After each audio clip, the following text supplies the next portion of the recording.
So today I'm going to discuss with you about the self-splicing introns that are involved in splicing process during RNA processing.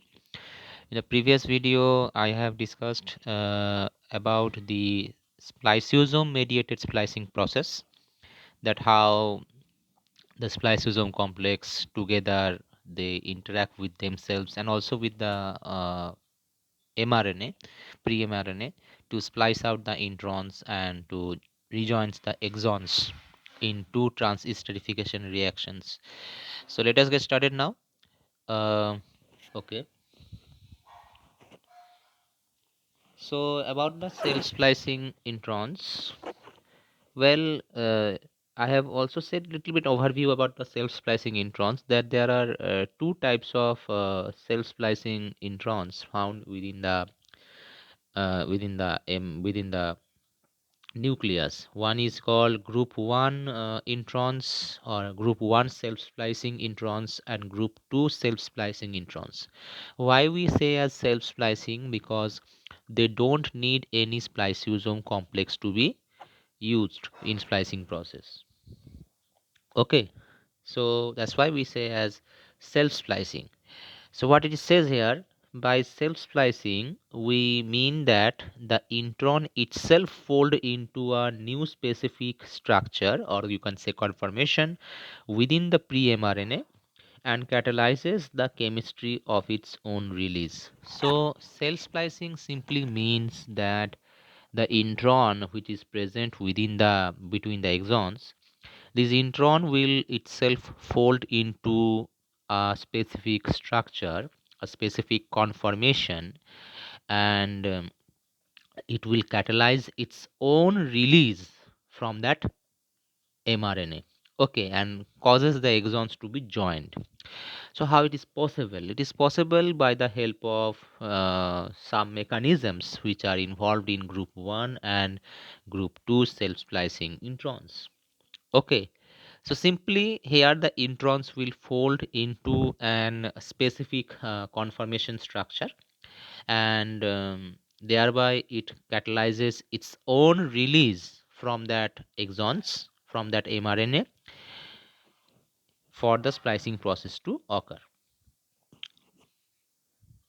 Now, in terms of practical definition, self splicing means that these introns can remove themselves from the RNA in the test tube in the absence of any proteins or other RNA molecule. Now, if I say in the term of self splicing in laboratory, within the lab, it has been observed that these self splicing introns, they catalyze to remove by themselves from the mRNA without using any proteins, without using any RNA molecules.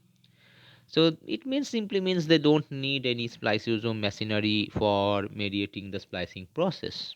They actually forms a specific structure within them that catalyzes its own release from the pre-mRNA to form mature mRNA. Now, up to date, we have classified two types of introns which are having the property of self splicing, known as group 1 self splicing introns and group 2 self splicing introns. So, two categories of self splicing introns are observed within the uh, nucleus. Okay. Still more research is going that there are also some other categories of self splicing introns, but we will wait for the next years to come into that result. Let us see the two classes of introns that are involved in self splicing, that do not require any spliceosome complex. The first one is group 2 introns. Well, group 2 introns are very easy to remember because they catalyze the same as in case of spliceosome mediated splicing process. The spliceosome mediated introns where spliceosome were involved. Similarly, here also the same process will occur but without any using any spliceosome complex machinery. So it is what it is saying here. In the case of group 2 introns, the chemistry of splicing and the RNA intermediates produced are same for the nuclear pre-mRNA. Okay, so for the nuclear pre-mRNA, where the splicing process was occurring with the help of catalyzed by the spliceosome complex, same type of events occur here also, but without using any spliceosome complex. But how it does? Here, the intron uses an adenine residue which is located within the branch site. The same adenine residue was also located within the branch site of nuclear pre-mRNA as well. And this adenine residue, which is located within the branch site, it attack the phosphodiester bond at the 5' splice site. That is at the boundary at the 5' end of the intron. This adenine residue, it has 2' OH group which catalyzes the attacking at the 5' splice site. Now this is enhanced by the U2SNRNP in case of nuclear pre-mRNA, but here in group 2 introns they catalyze by themselves. Okay, and as a result, if the branch site that contains this adenine residue, it attacks to the 5' splice site within the phosphodiester bond, this reaction will produce a branched lariat ring as we saw before, and it is followed by second transesterification reaction in which the newly free 3' OH of the exon attacks to the 3' splice site.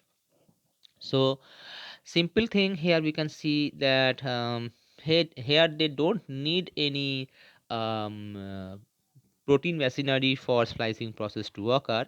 Here just they are using the adenine residues which is very active, which is very reactive. It has a 2' OH group, OH group. Uh, it has a 2' OH group which is actually involved in attacking to the 5' splice site at the phosphodiester bond within the 5' splice site, that is at the boundary of the 5' end of the intron, and this leads to the production of a lariat ring within the intron as we saw before, and it is followed by second transesterification reaction in which the newly free 3' OH of the exon will attack to the 3' splice site. It will release the intron as a lariat ring and then joins the 3' and 5' end of the exons. So simple thing, you can see here that you can see in the case of group 2 intron self splicing. Okay, this is the 5' splice site, this is the 3' splice site, and this is the branch site. The adenine residue which is present in the branch site, its 2' OH group is catalyzing the first transesterification reaction where it is attacking to the 5' splice site at the boundary of the 5' end of the intron, and this reaction will lead to the formation of a lariat ring. As you can see, the lariat ring structure has formed. The newly formed 3' 3' OH group from the 5' end of the exon will catalyze the next transesterification reaction. It will attack to the 3' splice site boundary and will lead to the release of this lariat ring and joining of the exons. So the same chemistry we see here, as we have seen in case of your about the nuclear pre-mRNA, that the general spliceosome mediated introns or exons mRNA. Okay, but here they don't use any spliceosome complex. Okay, they don't use any spliceosome complexes. So same thing as we have seen. Okay, so the in group 1 intron, in group 2 introns, the chemistry of splicing and the RNA intermediates which are produced are same for nuclear pre-mRNA. The introns use an adenine residue within the branch site, and they these adenine residue, its 2' OH group, are used for attacking the phosphodiester bond at the boundary between the 5' end and the end of 5' exons. That is, at the 5' splice site, it attacks.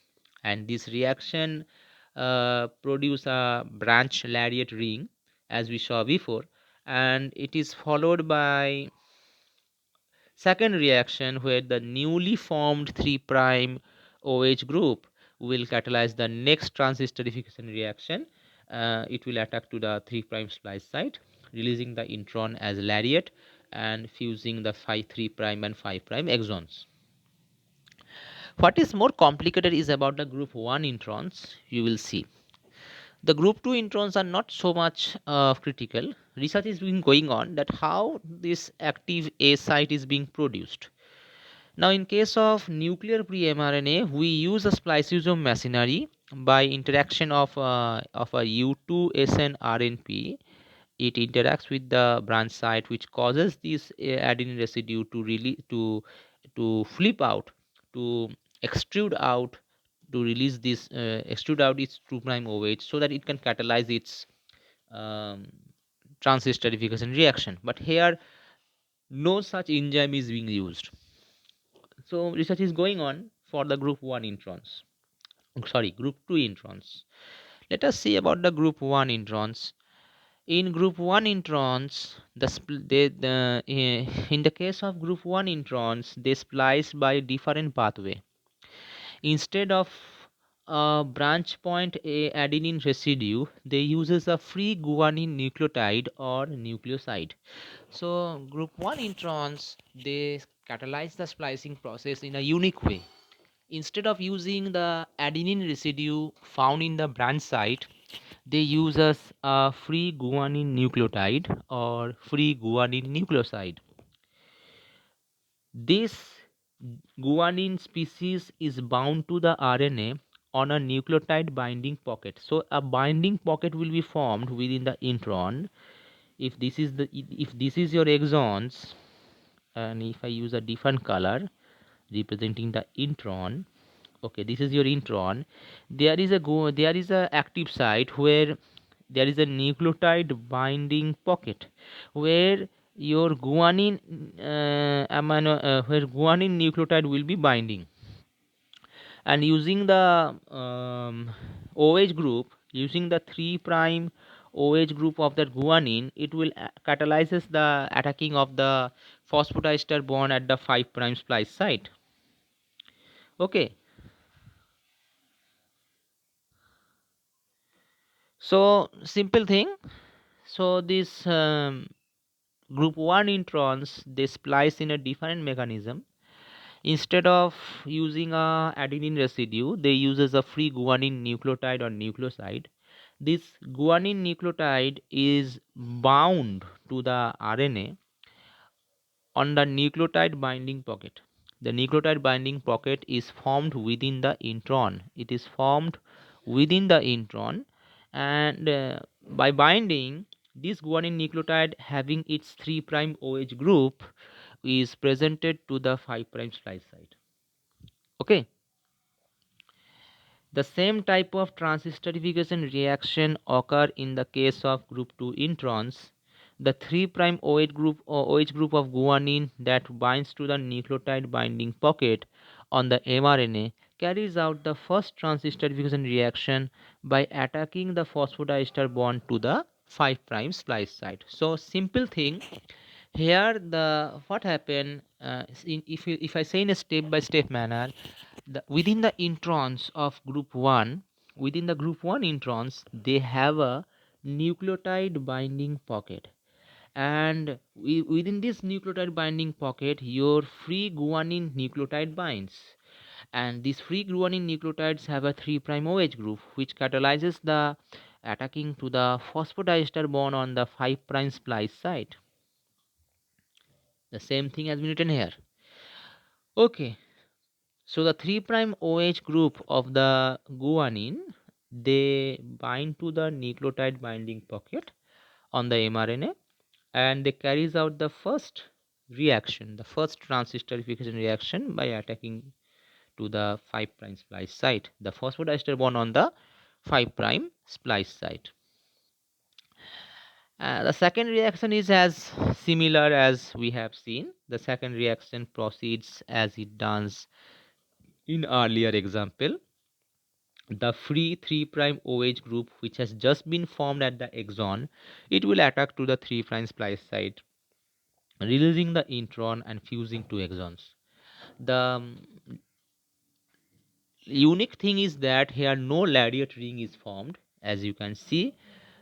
Okay, because the whole reaction is done by the guanine nucleotide. The first reaction is done by the guanine nucleotide, which binds to the nucleotide binding pocket formed by the introns in the group 1 introns, formed by the group 1 introns. Okay, so here the intron that will be released is linear rather than lariat structure. So if I see the diagram, you can able to identify this thing. So you can see here there is a 5 prime splice site, there is a 3 prime splice site, and this is your intron. This is your intron. Within the intron, what we can see a binding pocket. This is called nucleotide binding pocket. If you see, the full name is nucleotide binding pocket, and within this nucleotide binding pocket, you can see that guanine nucleotide has been bind. A free guanine nucleotide has been bind. Now this guanine nucleotide have a 3 prime OH group. This 3 prime OH group catalyzes the first reaction where this 3 prime OH group of guanine attacks to the phosphodiester bond on the 5 prime splice site. Thereby it releases the exons, and as you know, this 5 prime end of this 5 prime end of the exon, it has this 3 prime OH group which will catalyze the next transesterification reaction, as we have seen many times before, releasing the introns as linear structure. So the introns get released linear form, whereas the exons has been joined. Okay. Okay. Now, more specifically, it has been says, so for BSc lecture, you have to study up to this much. MSc also, you can study this much also. But if you want to prepare for the competitive exams like CSIR, NET or GATE, you have to study a little bit more actually, because there are more things to see in this group 1 introns that I will just touch a little bit of that part. You have to study that part. The structure of group 1 introns includes a binding pocket, as I have said. Within this binding pocket, it will accommodate, that means it will allow any guanine nucleotide or nucleoside as long as it is in ribose form. Okay, as long as it is in ribose form, it will bind. Okay, in addition to the nucleotide binding pocket, now this is very important thing. This may actually specifically it is asking in MSc questions or in CSIR net questions. In addition to this binding pocket, group 1 introns contain an internal guide sequence. So there is a sequence found within the group 1 intron, and that sequence is called internal guide sequence, or in simple word it is called as IGS. Within this internal guide sequence, this internal guide sequence will base pair with the 5 prime splice site. This internal guide sequence will base pair with the 5 prime splice site sequence, and thereby it will determine the precise site at which the nucleophilic attack of by the guanine nucleotide will take place. So again I repeat. So what it is saying? It is saying here that in addition to the nucleotide binding pocket, group 1 introns have a internal guide sequence. So within the group 1 introns, they have a internal guide sequence. This internal guide sequence will base pair with the 5 prime splice site. Okay.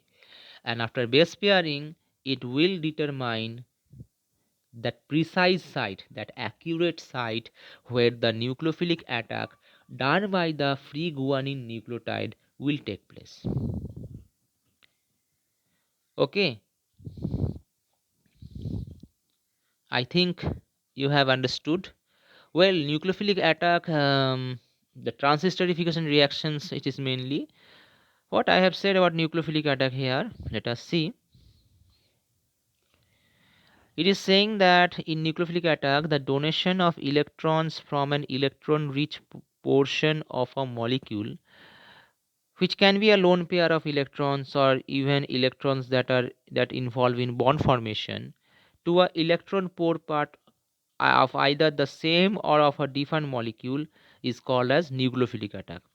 The electron rich donor is called nucleophile and the electron poor or acceptor donor is called electrophile.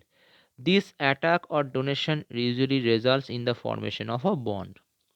So simply, the nucleophilic attack that we are talking about here is actually the donation of electrons from a electron rich portion, okay, of a molecule. Now this can be a lone pair of electrons, this can be a even electrons that are involved in bond formation.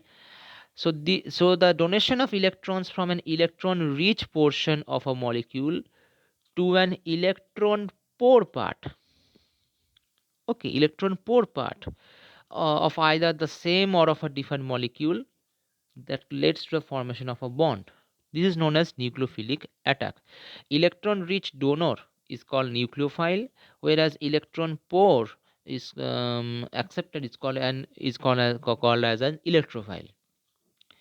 So let us see now that IGS, that internal guide sequence, which is found within the uh, introns, within the group 1 introns. Well, you can see an RNA.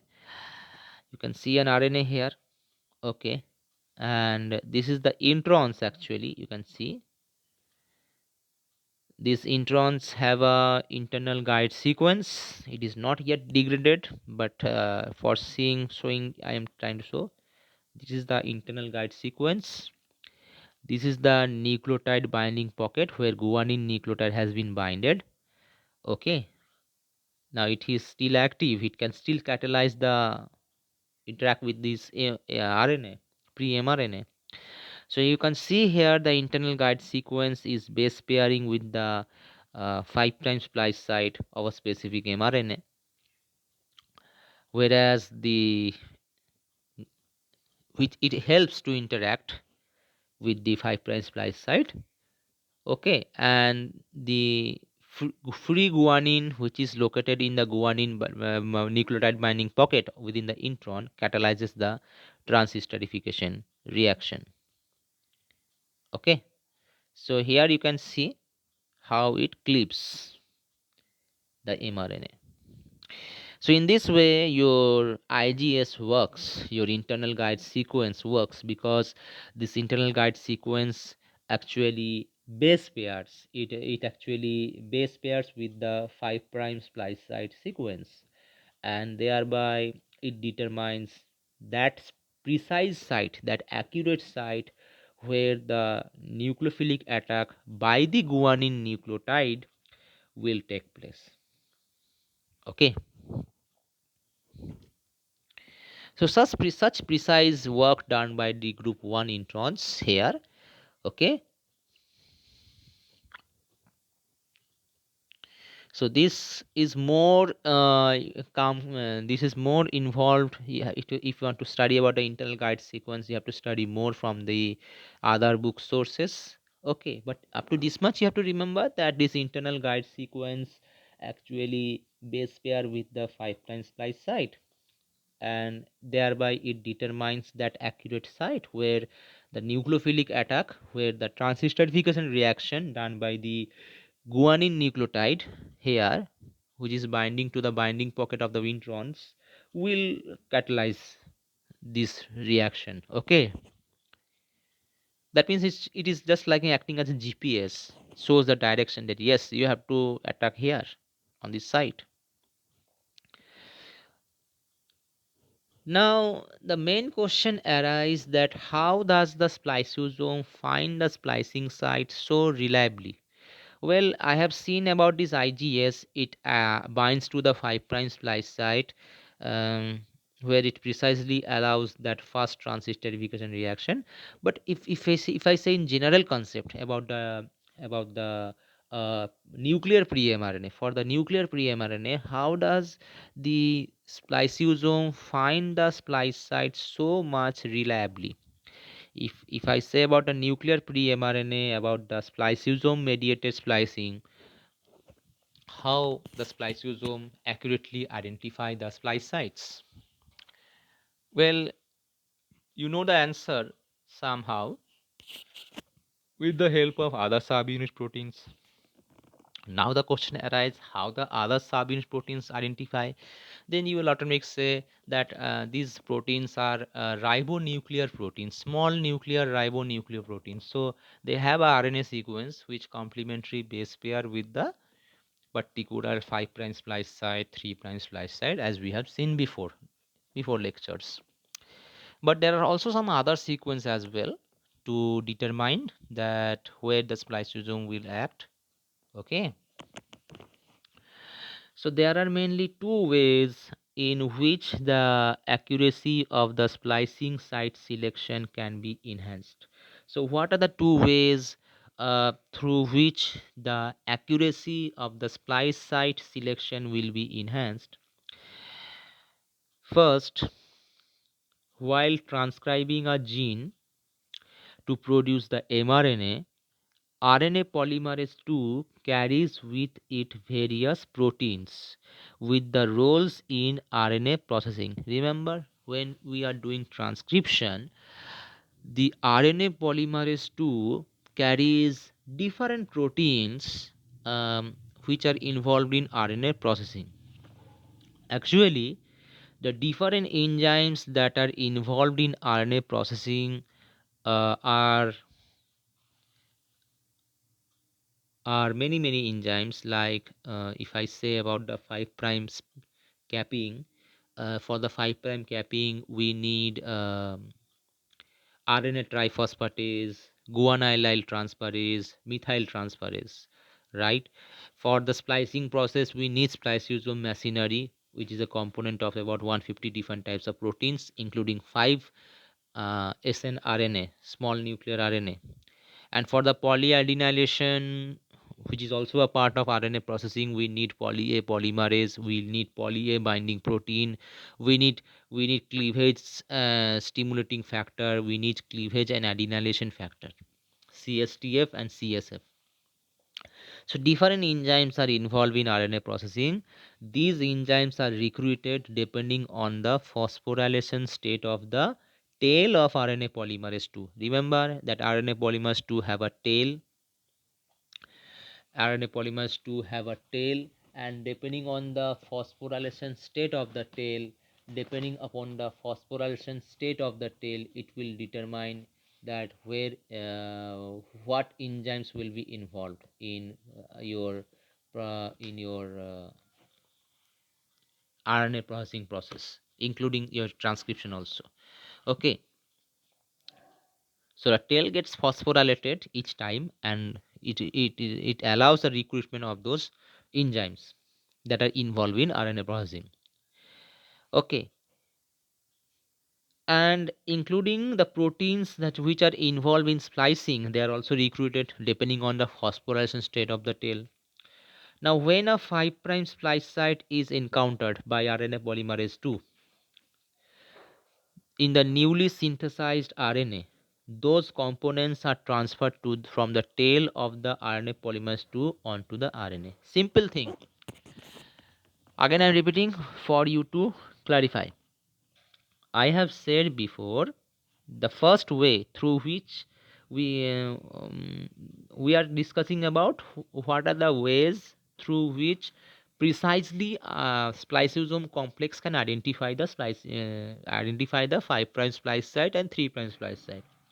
The first way is, we have seen that different enzymes are involved in RNA processing, and these enzymes are recruited depending on the phosphorylation state of the tail of RNA polymerase II. and it also includes the proteins which are involved in splicing. Now suppose the 5' splice site is encountered by RNA polymerase II, or when the 5' splice site is emerged in from the mRNA, those components which are involved for splicing process, that is the spliceosome subunits, they will be quickly recruited from the tail of the polymerase II to the RNA. So after identification of the splicing, first, depending on the phosphorylation state of the tail, RNA polymerase recruited the spliceosome complex. Previously, it has recruited the 5' cap formation enzymes, but now it is recruiting the spliceosome complex. Now, when it encounters that 5' splice site, when it observes that the 5' splice site is emerging in the RNA, they quickly get recruited to that particular part and started the splicing process. Okay, then it will encounter the 3' splice site. We all know that which are the subunits of spliceosome complex involved in the 5' splice site, in the 3' splice site, right? Now once in place, the 5' splice site components are poised, that means becoming ready to interact with those proteins, subunits of spliceosome, that will bind to the next 3' splice site to be synthesized. Now till now, if I if you imagine that the RNA polymers is started transcribing the mRNA from the DNA. So first it transcribes that 5' splice site. Quickly that 5' splice site is recognized by the spliceosome machinery, and whatever components is required to interact with the 5' splice site, they bind. Like U1 snRNP binds in the 5' splice site mainly. Then slowly the on this other hand, the RNA polymerase is moving. It has by the time it has transcribed the branch site also, where U2AF, where BBP, branch point binding protein, binds. Then it transcribes that 3' splice site, where U2AF, okay, U2 auxiliary factors, they bind. Okay, in this way, your identification of the splice sites during transcription recruits the spliceosome machinery from the tail of the RNA polymerase to the mRNA. Okay, so in Bengali, I have written here a little bit Bengali English mix. Okay, what it is saying that RNA polymerase 2 5' splice site recognize করার পর সে সেই সব প্রোটিনসগুলোকে recruit করে 5' splice সাইটে, যারা splicing process initiate করবে। So RNA polymerase 2 5' splice site recognise করার পর, যখনই RNA polymerase 2 5' splice site recognise করবে ডিএনএতে, ওখান থেকে তো আরএনএ বেরোবেই অ্যাজ এ টেমপ্লেট। সেই সব প্রোটিনসগুলোকে রিক্রুইট করবে কোথায়? 5' স্প্লাইস সাইটে, যারা স্প্লাইসিং প্রসেসকে ইনিশিয়েট করে। কারা 5' স্প্লাইস সাইট কারা রেকগনাইজ করে? U1 snRNP আর U6। তারপর আরএনএ পলিমারেজ 2 3' স্প্লাইস সাইটকেও রেকগনাইজ করলো যখন সে ট্রান্সক্রাইব করছিল ডাউনস্ট্রিমের দিকে, রাইট? তারপর তো ডাউনস্ট্রিম চলে গেছে, ব্রাঞ্চ সাইটে অবজার্ভ করেছে, ওখানে ব্রাঞ্চ সাইটে যে প্রোটিনস যেগুলো ইনভলভ থাকে স্প্লাইসিংয়ে, তাদেরকেও ইনভলভ করাবে, like your BBP, branch point binding protein, তারপরে U2AF, যারা পাইরিমিডিন পলিপাইরিমিডিন ট্র্যাক্টে বাইন্ড করে। ওকে, U2AF মানে U2 অক্সিলারি ফ্যাক্টর। U2AF আবার দুরকম আছে, U2AF 65 আর U2AF 35, দুজনেই বাইন্ড করে। U2AF 35 মেনলি 3' স্প্লাইস সাইটে বাইন্ড করে ইনিশিয়ালি, আর U2AF 65 বাইন্ড করে পলিপাইরিমিডিন ট্র্যাক্টে, যেটা ঠিক ব্রাঞ্চ সাইটের পরে আছে। সো 3' স্প্লাইস সাইট রেকগনাইজ করার পর আরএনএ পলিমারেজ 2 রিক্রুইট করলো সেই সব প্রোটিনসগুলো যারা 3' স্প্লাইস সাইটে বাইন্ড করবে এবং স্প্লাইসিং প্রসেসটাকে ইনিশিয়েট করবে। এই এই প্রসেসিং করার পরেই আরএনএ পলিমারেজ টু ডাউনস্ট্রিমের দিকে ট্রান্সক্রাইব করতে থাকে যতক্ষণ না তোমার অন্য 5' স্প্লাইস সাইট রেকগনাইজ করবে। যখনই আবার অন্য কোনো 5' স্প্লাইস সাইট রেকগনাইজ করবে, because intron exon is a present everywhere, so it will binds. Okay, so in this way your the whole splicing process is occurring in a precise manner. So I think you have understood what I have said here. Okay, just if you have any doubts regarding this part, you can ask me. So it is just like an animation video, just thought in an animated way, that the 5' splice site is recognized by the spliceosome complex, not all of them, which actually interacts with the 5' splice site. That spliceosome machinery, like U6 and U1. Initially U1 binds, right? And then by the time the RNA polymerase is continue to splice out, continue to transcribe, it also transcribe the downstream your branch site, which is recognized, which has to be recognized by the BBP, branch point binding protein. Then it will by the time it transcribes the 3' splice site, which will be recognized by the U2 auxiliary factor, U2AF65 and 35. In this way, on one hand RNA polymerase is started transcribing, and after observing them, it recruits that machinery of spliceosome to the respective sites where they will catalyze the splicing process. So this is the first mechanism that they do. The second mechanism that we see is there is a specific proteins which binds to the splice site. They are called as SR proteins. SR proteins. Well, S for serine, R for arginine. This is the one letter code. We normally study the three letter codes: SER, S for arginine, ARG, a single letter code. I will give you the single letter code of proteins because this is the modern technique that they use. They use single letter code in case of proteins.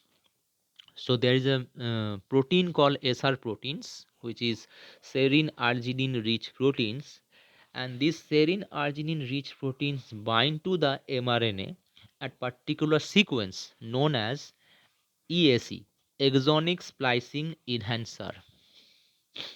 Again I repeat, so there is a group of proteins called SR proteins, serine arginine rich proteins. These SR proteins bind to the sequence within the mRNA called ESE, exonic splicing enhancer. That means by binding, when the SR protein binds to this exonic splicing enhancer, it enhances the splicing process.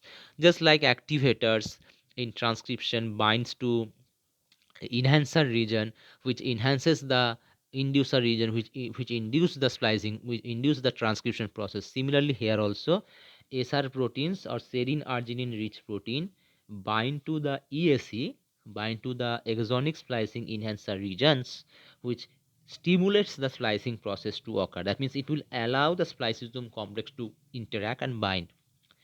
So what it is saying, let us see.